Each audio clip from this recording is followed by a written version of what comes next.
Right, good morning. You join me here today at the Oaks Lakes in Sessay for the Wednesday Open match.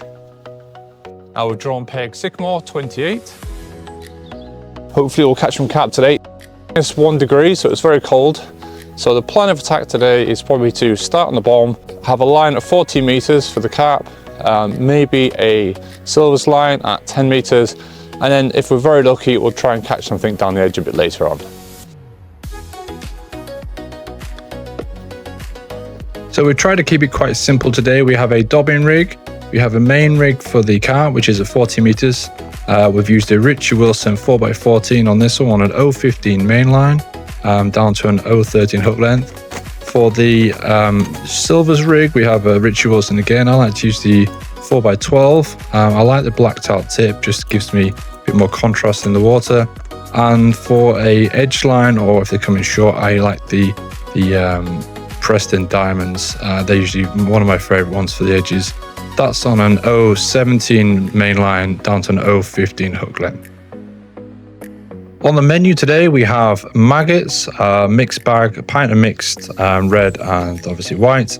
We have Tesco's own corn. I quite like this corn, it's very popular. And we have the fishery micro pellets that have been wetted down. I have a little bit of crushed expander just in case they come in tight, but I don't expect to be using a lot of that today. So the all-on is just gone, and the first thing I've started doing is dobbing around my peg to see if I can locate any fish.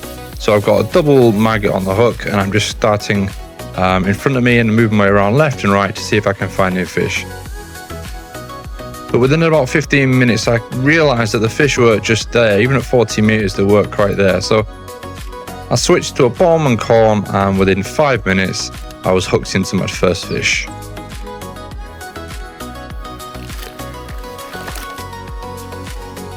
So I stuck to the bomb line for the next 2 hours, every 10 or 15 minutes, pinging maggots out onto my silvers line at 10 meters, and then occasionally potting a couple of maggots onto the carp line at 14 meters, just waiting for the fish to build up some confidence and come closer towards me. I tried putting maggots onto my edge line as well, but unfortunately that never really came good. So eventually, about 2 hours to go, I've managed to start catching some carp on the carp line at 40 meters, but it just wasn't fast enough, unfortunately. There just wasn't enough fish there. But overall, I still had a great day. I put 33 pounds in the net, and for me, it was enough to get second in the match.